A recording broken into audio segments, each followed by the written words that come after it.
Hey guys, I just feel like talking for a minute. Um, instead of doing a live stream, I guess.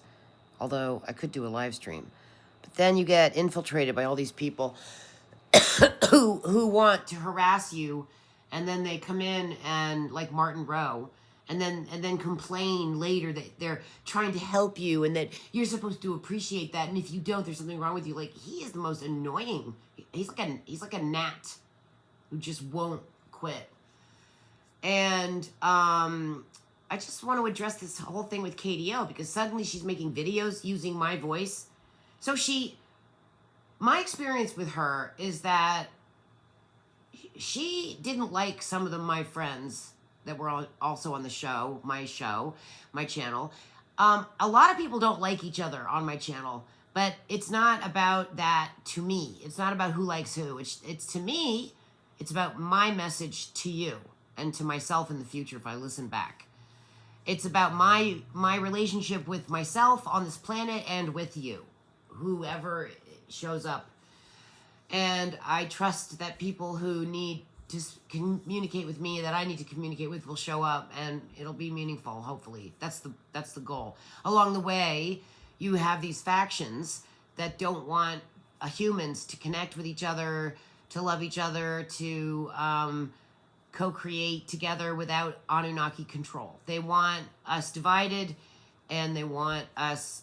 Somebody named, well, there's a real Sally Mayo that I know who it is, I think, and then there's another Sally Mayo who is like the fake one or something like that. I don't know. But anyway, Sally Mayo does send me these great links, and I got one from her, who I think she's a her, but people use each other's names, so I can't always tell anymore.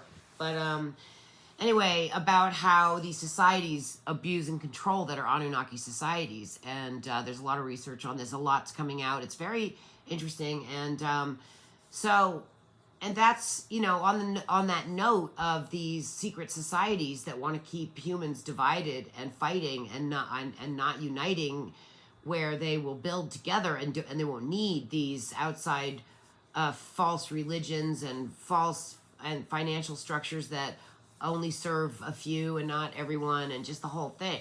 All the constructs are very, very bad for humans, which was created to be a slave race, but doesn't have to be a slave race, and could break free of the role of slave if because of the genetics that we have as humans. But we are under such intense abuse of all kinds: medical abuse, drug abuse, mind control, physical abuse. We're drugged, we're mugged, we're enslaved by financial threats and all kinds of things. So we really have, we're easy to manipulate in a lot of ways, but we also have this incredible genetics that if we could tap into its powers, which is very difficult given how much we're up against. And the design of the Anunnaki is to make sure we never access those powers. In fact, they don't even want us to believe we have powers, which is kind of like where Little Wheels is coming from. She thinks that the Anunnaki don't exist, which is what they want us to believe, so they can control with our ignorance. And she doesn't believe that we have magic powers, and she doesn't believe that our saliva has the ability to heal, when that is completely ridiculous. All mammals' saliva has the ability to heal. So she doesn't even believe in any of that. She doesn't believe in voice codes. She doesn't basically believe in anything that I represent. And I am here to represent these things and ignite your fire, ignite your memory, maybe, in this human body, and try to access these magical codes of rejuvenation and healing and creation within our genetics, which is apparently a very unique experience. The human body has this unique genetics, and we have this hidden secret ability to manifest quickly and easily and powerfully, but it's shut off from us because they disconnected the glands in our head. They poisoned our blood, our body, our soul, they traumatized us. They did a lot of things to keep us under control, to keep us from ever activating these codes. So it's not an easy feat to activate the codes. When you do activate whatever codes you do get to activate during your lifetime, you share that with through your human voice, and you also enhance the codes, the coding, the encodement, with your voice as well. And when you speak, your whole body hears it and feels it. So if you can speak health and wealth and happiness and abundance and healthy growth and enjoyment into your realm, you will do better, because your voice does create. And it's a powerful time, I think, right now, especially with the portals and the gates and the theses and the thatses and the energetics and the frequencies and all that's going on. I think it's time for us to really be empowered with the knowledge that we do control our destiny. We are in control of our reality.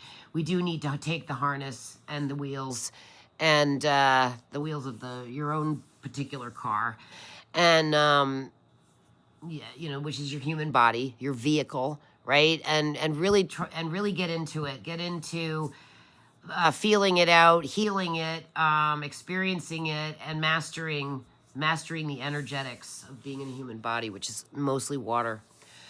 So I was going to talk about these things with the friends who have betrayed me, who turned on me. I mean, who insisted on getting into private groups and then taking what they learned in the private groups and using it against me. That's what one person is doing right now, and she's proving herself to be really one of the worst friends I could have ever made on YouTube. And this is somebody that is really abusing the privilege of knowing me, and that I allowed into my life, and that I took back several times after some pretty big fights.